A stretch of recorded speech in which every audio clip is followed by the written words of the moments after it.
Man, I'm feeling good, man. I'm just wondering where we going and stuff, man. Trying to see what's happening. Common in the house. What up? Chop it up a little bit. Just follow the smell of weed. Yo, it's your boys here. Bodega Boys in the building, and we're here with legendary rapper, actor, Illustrious. and author. You know what I'm saying? Common. He's done it all, B. You know Used to be what I'm Common Sense. Had to change it way back in the day. A lot of y'all don't know about your histories. How's it going, Common? That's great, man. How y'all feeling, bro? Good, bro. Tell us about your book. You dropping a book/album? Yeah, the book drop is called Let Love Have the Last Word.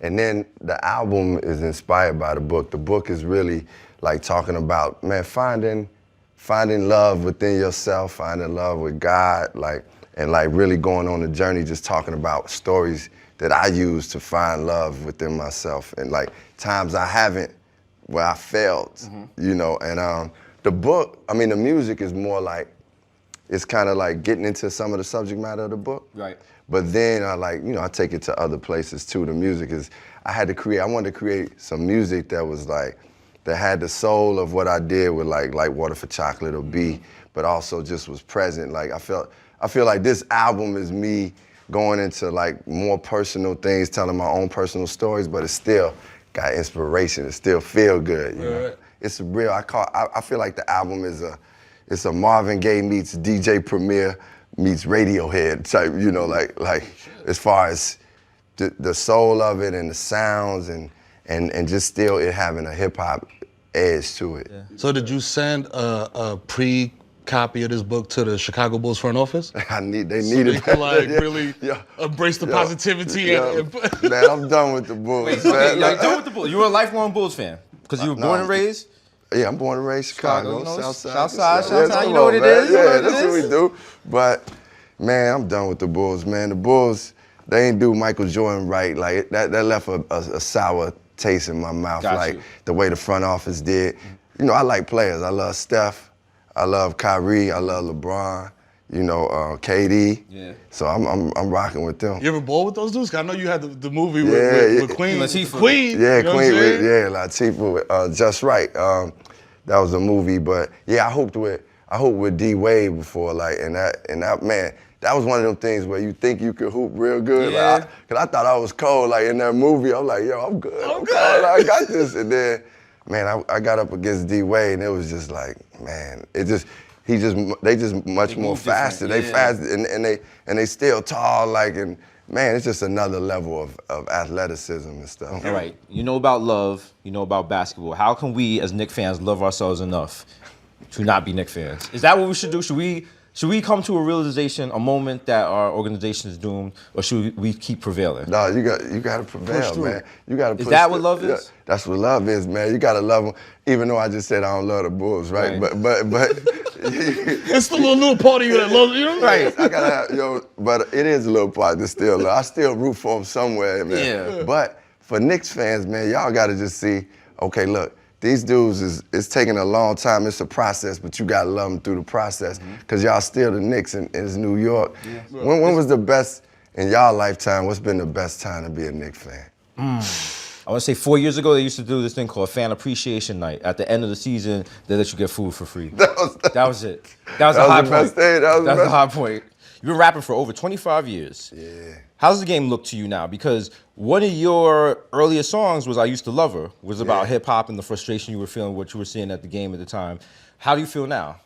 Man, I actually respect what new artists are doing, because I feel like it took me some time to get there though, because it's like, when hip hop was changing, I was like, man, like, damn, I wanted to stay with like just the purity of it. The anger of the old head, I respect it. Yeah, but Tighten your JanSport straps, like, nah, I'm not listening to no music. All my clothing is olive green. You know, exactly. But I was, you know, and I wasn't like, yo, it gotta be sounding like the 90s. I don't want to try to repeat nothing, you know, like but I just wasn't feeling the spirit of it. Like, but then I kind of understood, man, things evolve, things change, and like, as I started looking and listening, I was like, man, some of these dudes are saying some stuff or they dope. So what's it like dating in public?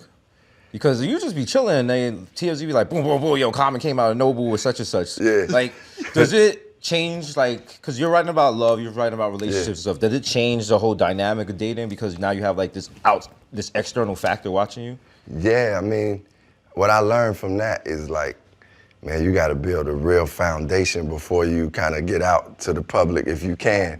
Like because once the public or press or somebody get it, then you got to start dealing with all types of stories. Meaning, your homies call you, yo, they said your lady doing this, or somebody calling her like, yo, he out here he wilding, out with like so.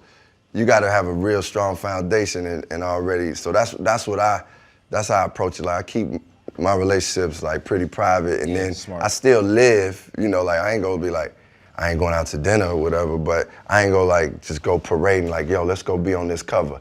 I did that with somebody I was dating publicly, and we did that, and shit just went, whoa. After that, It's just like, I don't know. I feel like the intention of the relationship can't be about, are we with each other for publicity or let's use that power. I'm not in, that ain't my thing, That's a real thing. So it gotta be just real, and then, live life. Like, that's how I believe. You did a commercial for Microsoft? Yeah. So what's those Microsoft checks like? Yeah, those bags. Talk, I ain't even gonna hold you. I be watching TV and like a commercial will come on and I hear the voice. You hear the voice, you was like, that's coming. That's coming. I'm like, how did you get into like commercials? Did they just hear the album? It was like, yo, you got the perfect voice, and you was out there like yelling like, yo, put me in your ads. Because I'm trying to get in a certain McDonald's ad for filet of fish. You know what I'm saying? What's up? Could a brother get a check? But I don't know how to go about that. I want you to get some of that tech money. They just approached me and said, yo, we want you to do some voiceover work. And I was like, yo, this is a dope partnership, and like, it's a great partnership, you know what I'm saying? Like, so I'm still, and it's they doing a lot of good stuff along with like just me being able to do their commercials. They've been donating a lot of money to my foundation and like helping to develop that. It's called Common Ground Foundation. It's based in Chicago. We do a lot with young people there, like developing them academically, artistically, get them on nutrition, all type of stuff. They actually just came out to Microsoft.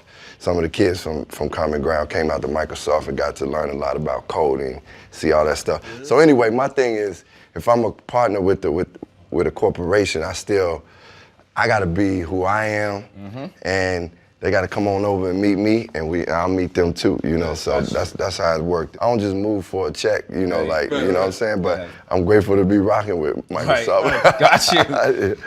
All right, you got 3, we're trying to go on the quest for EGOT. Yeah. Emmy, Grammy, Oscar. Come on, man. You got 3. Hooked up with your man John Legend, you know what I'm saying? Hooked up with John Legend, hooked up with Lin-Manuel. Yeah. All right, you have the Emmy, the Grammy, and the Oscar. You don't have a Tony. Yeah. So. You gonna get this Tony? Yes, man. I mean, my thing is. Raising in the Sun, I see you. Come on, man. I see it. I'm gonna bring it back. Let's go. Ava, where you at? Yeah, Ava. Let's get it. Like, I can't front and say, like, the truth of the matter is it would be incredible to get a Tony for me. I'd be like, oh my God, what the, I never dreamed of this, but I want that, but I also like just going to stuff like, man, how dope, I wanna make it as dope as possible. And then whatever awards come from there, I'm like, yes, thank you. So being a Chicago dude and having this like wave of Chicago artists coming in the game, like, do any of them reach out to you and be like, yo, Con, man, like, you got any jewels you could give me with like a chance or like a, you know what I mean? Even on the other spectrum, like a Chief Keef, like those type of dudes, you know what I'm saying? Yeah, definitely. Bibby, Lil Bibby, I love Herbo, Bibby. Yeah, G Herbo? G Herbo, that's my guy. That's G Herbo, like me and him kind of like, he'll talk. He'll be like, yo, I need to holler at you about certain things. And we've done music together. And he even talked about sampling the light, which I was like, oh, wow. G Herbo, you want to sample the light? Like, yo, that's crazy, yo. But anyway, I respect a lot of the youngins, and I love when they, if they want to come holler at me, it's like, and even honestly, some of them be like, they might even know the music. They know me just from acting or something, or just being from the crib, but they still rock with me. You do from the hood, yeah. So you made it. Yeah, so they respect that, but I rock with them, man. Like from Dirk to Chance to Saba. Like this is Saba, Smino. Well, Smino from St. Louis, but he rock with Chicago. So, and this girl No Name. Y'all check out No Name. She dope, man. I mess with her. Like it's like she on some next level. It's like poetic what she doing. So the theme is love. We had Cube on a couple episodes ago. Yeah. that was a beef that I didn't really understand because I'm living in my Bronx bubble. Yeah. Like what was that? What started that whole shit? What you know what I mean? And are y'all cool now? Like everything is. Oh yeah, everybody's good, grown man. men. You know what I'm saying? Like I'm assuming. Yeah. So Q, when I made I Used to Love Her, Q felt I was dissing the West Coast. Yeah, because when you bought her, went to the West Coast. But I wasn't dissing the West Coast because I actually love Cube. I love Rakim, I love KRS, Big Daddy, I love Cube, I love like the West Coast, like from MC8 and them, I like them too, you know. So it was like, anyway, once they came out and they was like saying, yo, Common dissing the West Coast, and then he came out with a diss record, and I was like, man, am I gonna diss this dude or not? Because I love, you know, I was first of all, I was happy he even knew who I was at first, like, 'cause I was, you know, just coming up.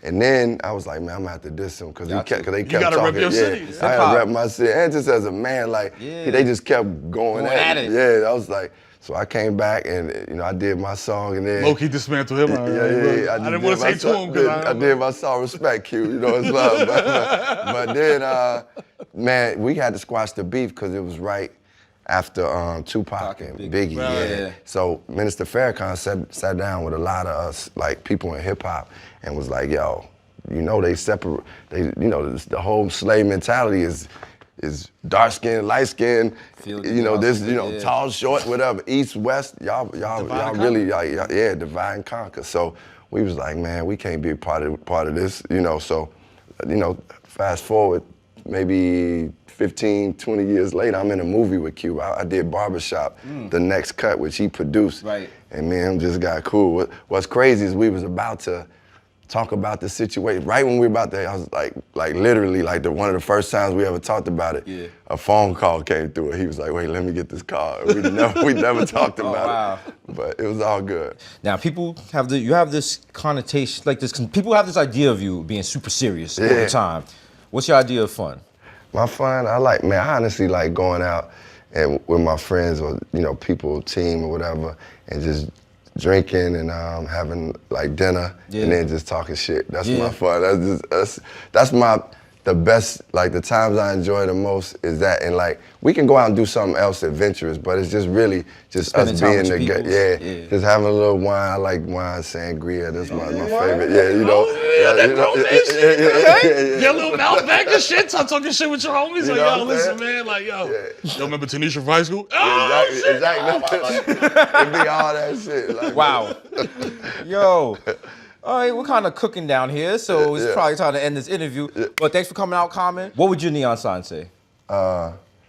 It's gonna be called Free Love. Free love. It's available So if you want. you don't know what you're gonna get in there, right? You know what I mean? Yo, thanks to Common. His new album, Let Love, is available August 30th. Buy it. Okay? And also read the book. Let love have the last word. Yes, You know what I'm saying? Think about how impressive. I had to say it like Quiet Storm, you feel me? Like, yo, you know what I mean? Think about when someone walks into your house and they see that book on your bookshelf. Think about, Hell yeah. ooh. Oh, he cares. Oh, he reads. They're intellectual. Exactly, yeah.